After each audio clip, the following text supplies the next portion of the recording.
Mullen and Moroz were the performance of the night. Covington and Masvidal was the fight of the night. The attendance was 19,425. It was a complete sellout. That's the 11th consecutive pay-per-view sellout. Gate was 6.76 million. And this is number 7 all-time here at the arena and number 14 all-time for the UFC. John Morgan?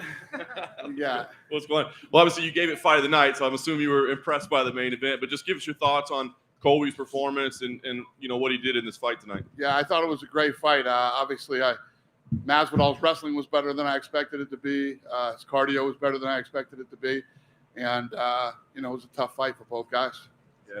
The crowd obviously either loves him or hates him, but they're definitely reacting to him. I mean, do you feel at this point, do you consider him one of the biggest stars in the company? Well, yeah, I mean, it's the thing is, too, is that after a while, no matter how much you hate him, you at least got to respect him. I mean, the guy keeps winning fights, and he's a tough dude. You've had some bad words to say about him at times over the years. What do you think about Colby? What do you mean? What do I think about? I mean, I don't know if I've had any bad words to say about him. I said he's an asshole. That's not a bad word. No, he's an asshole. Does anybody disagree with that? I mean, he would probably even agree with that. I would agree. I respect the kid. Yeah. Do you have any concerns with his brand of promotion? I know you say bad things are said, but like Jorge's whole thing was, hey man, the line was crossed. You don't talk about family. You don't talk about kids. Do you believe there is a line? I agree with that too. It's called man code. You either have it or you don't. Yeah.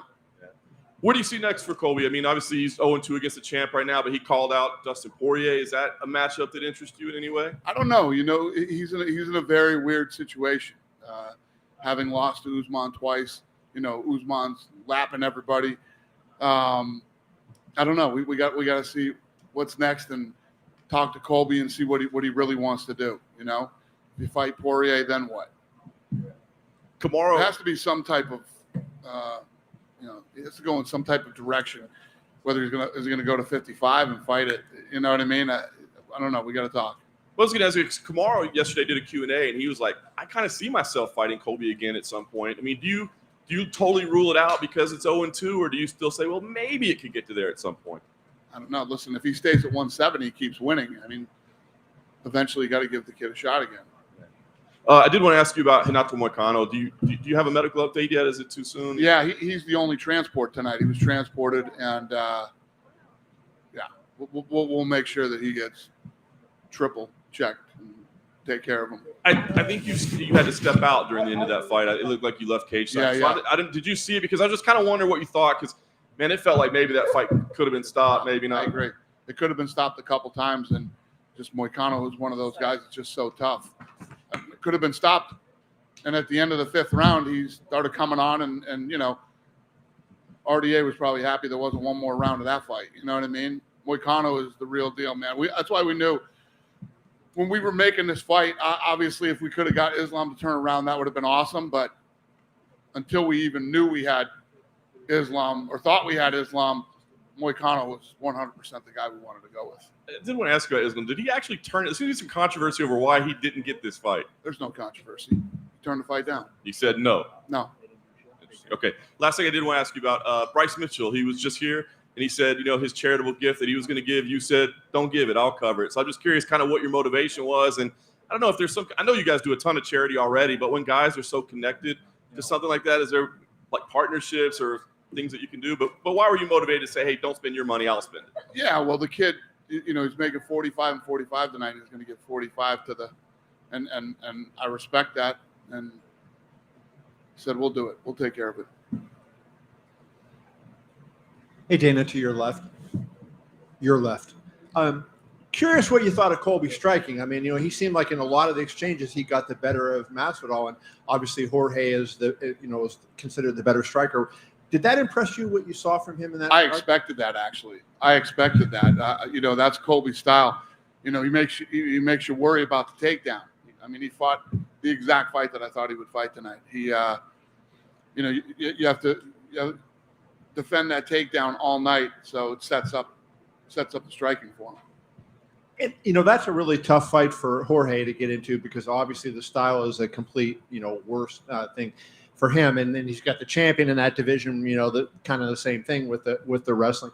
So where do you go with him? I mean, do you move him around and just, kind of cherry pick big fights for him, looking at since he has those two big guys ahead of him? Yeah, I don't know. That's a good question. We knew tonight whoever won and whoever lost, what would be next and where would they go. And I don't know. We're sitting right here right now. I don't know on either one of them, even Colby who won.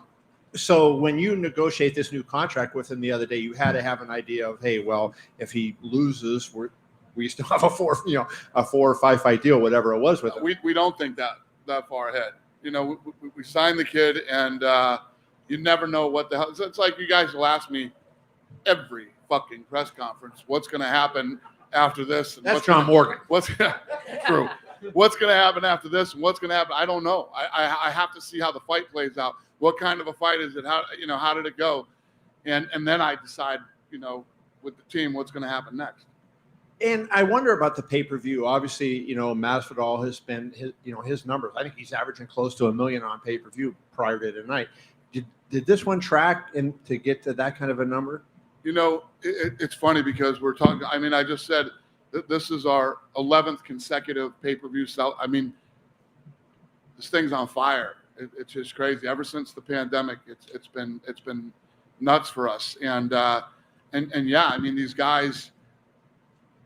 I was telling you guys how much money we were losing during COVID, COVID testing, and all the other bullshit that we had to go through. But all the pay-per-views were skewing higher than you had a guy who would normally fight and do 300,000 pay-per-view buys, and he was doing 7 or 8. And yeah, I mean, the business is just kicking ass. Well, did you have any indication that this one was going to be like that, where you had a number and that it did a lot better? Yeah, I mean, this thing outperformed the budget big time. I mean, just the gate alone. And finally, for me, do you know anything about what happened to I guess the broadcast went off for a while anyways during the fight. Do you know? Yeah, it didn't go off for a while. It went off for a little bit on the second round. Yeah. Dana, just one question over here. The Ringer MMA show on Spotify Green Room has been talking about this all week, and I'm wondering your thoughts on it. With all of the connections to Florida and the UFC's positive relationship with the state, why wasn't this fight done in Florida? That's a good question. I think we owed Vegas a fight. It was the time that we had to do the fight in Vegas. We kind of lay these things out, throughout the year and decide where we think we're going to be in each month, and just landed on Vegas. All right, thank you.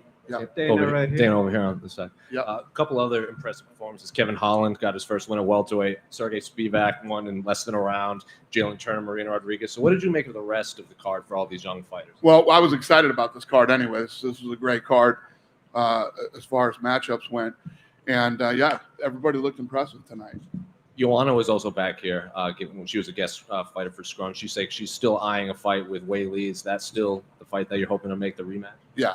That's the fight that makes sense. Is there any headway on when that fight could happen? It seemed like she was just waiting for a date at this point. Do we know the date on that one? Yeah, no. I was hoping he had something I didn't. He doesn't. She was also talking about fighting at Allegiant Stadium and says that she might know something we don't. Do you know what she's talking about? I do not. Hamzat was also here. Did you guys talk about anything else besides confirming his fight with Gilbert? No, that's it. Yeah, we got that done. It's locked in, and that's a fun card. And finally, Darren Till was also here with him. Have you spoken with him about his return? Or no, I haven't seen Darren. I haven't seen Darren since he's been here. I knew that he was here with Hamzat, but I haven't seen him. What do you make of that friendship? It seems like they're inseparable. Yeah. No, I like it. Yeah. Hey, Dana. Hey, buddy. Hey, Khabib Nurmagomedov inducted into the Hall of Fame tonight. Usually doesn't show much emotion. What was his reaction when he came over there and graced him? He was pissed off tonight. I don't know what happened to Khabib tonight. I kept telling him, what pissed you off tonight? I think it was Tim. Maybe. Tim Elliott was holding. Yeah. I think that might be it, too. Greg Hardy's now lost 3 in a row, and they were all finishes. Wondering what your thoughts are on him and what his future is with the UFC. Yeah, I don't know. We'll get in the room on Tuesday and figure that out. given the results of the main event going into it, are you looking at Chimaev and Burns as the #1 contender fight in the welterweight division? Makes sense. Did Marina Rodriguez do enough tonight to be a #1 contender for the winner of Carla Esparza and Rose Namajunas? Makes sense. And then, Making a lot of sense, Schmo. okay, then lastly, Nate Diaz. What's the likelihood he gets a new contract before we see him entering the octagon again? The likelihood that Nate Diaz gets a new contract? Very good. Appreciate it. All right. Dana, right here. Yep. Dana, I was wondering just your thoughts on Marina Moreau's big win. Obviously, coming from the Ukraine, she had a lot of emotions out there. The crowd really responded to her. I just wanted your thoughts outside of the fact that she got a bonus. Yeah. I mean, I don't know how you want me to answer that question. I agree with you. It was awesome performance, an awesome speech, and yeah. This month, you guys are going to be traveling for fight nights for the first time since the pandemic, so I'm assuming it's very exciting. Could you just talk a little bit about what's the forecast look like on doing more traveling outside of the numbered events this year? Yeah, well, as things start to open up and these different states that were tough to do business in make it much easier to do business in, we'll start going to, there's a lot of places to hit now. We just had to wait till all this goofy shit was over. It looks like it's getting over, so we're ready to roll. Will there be more dates coming up in April, or is that still being decided? Yeah, we don't have anything figured out yet, but we will. The other problem is as these states start to open up, you got all these different events that haven't happened, and there's still people that haven't put on an event since the pandemic, concerts and bands and things like that, and so a lot of these arenas are going to be packed, probably the first year and a half. So we'll see what we can figure out and what we can get done. Thank you. Dana down here. What do you do now with Jorge Masvidal that he's right here? What do you do now with Jorge Masvidal now that he's lost 3 of his last 3 fights? I know you guys have just given him a new lucrative deal, but matchmaking wise, what do you think makes the most sense for him at this juncture? I don't know. That was what Kevin just asked me. I don't know. We'll figure out what's next for him. The rankings will come out on Tuesday, and we'll do something that makes sense. And I'm not sure if you said if you heard Tom Aspinall recently said that you guys have told him that you've got potential replacements for Alexander Volkov. Now I know you alluded to that the other day, but is that the case? I hope not, but we'll figure it out if it does. You know what I mean? I don't know. We'll see how this thing plays out too. We're trying to get him out of there early, and he didn't want to leave early. So, and hypothetically, if Volkov isn't allowed entry into the UK, would you keep that matchup together at all, or would you just? No, if he can't get into the country, then we'll make another one for Tom. He's from the UK, so we would find him another opponent. Regardless. Then. Yeah. Okay. Thank you. Dana, just in front of you. Was that the last fight on Greg Hardy's contract? Was that the last fight on Greg Hardy's contract? Yeah. Does anybody know the answer to that question? Nobody knows. Okay. And also, I wanted to touch on, do you think the narrative of the Dos Anjos Moicano fight changes a lot, given, it was close to being stopped in the 4th round, then Moicano comes out and has a great 5th round. Do you think it changes, like, a lot of people's mind, given that Moicano had such a good last round? Changes their mind as far as what? Obviously, entering the 4th round, he was getting beat up quite a lot. Right. And then he comes out in the 5th and, what we were saying earlier, I think it was John Morgan, was that, I think a lot of people figured that fight should have been stopped earlier, right? Then he comes out in the 5th round. It's like, it's one of the, we've said this a million times in the fight business, a guy who's too tough for his own good kind of thing. If the ref doesn't stop the fight, Moicano is that guy. But that's why we made this fight. We made this fight with Moicano because he's a stud. He's literally a stud. I mean, the guy's a badass. That's why we made this fight. And I just wanted to get your thoughts on the judging tonight. There was a few split decisions. Could have gone either way. I think the Nikolai fight at Kennedy, the Tim Elliott fight. Obviously, I think that's why Khabib was a bit angry. Did you think anything wrong with the decisions? No, I didn't. Nothing stood out to me like, holy shit, this is crazy. And whilst we're on Khabib, obviously Umar, he struggled to get a fight. He's pulled out of a few fights, but a really good win tonight. How far do you think he can go in the UFC? Who'd you say? Umar, Khabib's cousin. Yeah. What about him? How far do you think he can go in that division? I don't know. That remains to be seen. As you start to work your way up the ladder here, it just gets nastier and nastier. So we'll see. And just one more from me. Kevin Holland, had a great welterweight debut. Just your thoughts on his win. Yeah, listen, I think I've told you guys a million times I love that kid. I have a really good relationship with him, and I like him a lot. And I'm happy to see him win. Thank you. Yeah, that was the last fight in his deal. Look, check you out. Hi. Hey, yeah, we have a few questions. The first one is Kobe Calvin that he called out on Dustin Poirier in the fight, saying that he wants to match up with him next time. So, do you think that's going to happen in any near future? I don't know. We were just talking about that too.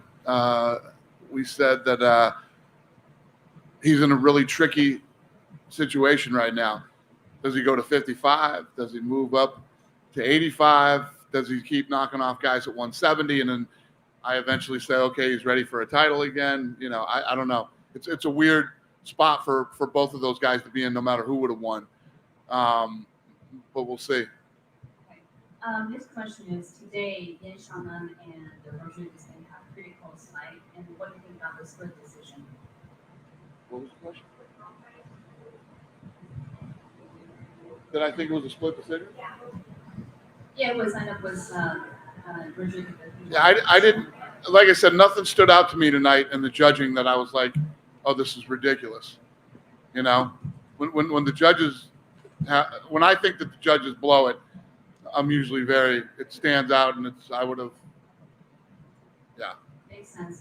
Last question is, so Joanna, that she has been calling out John Whaley for a rematch. Do you think that's going to happen, or do you think John Whaley's next opponent most likely is someone else? Whaley and Joanna?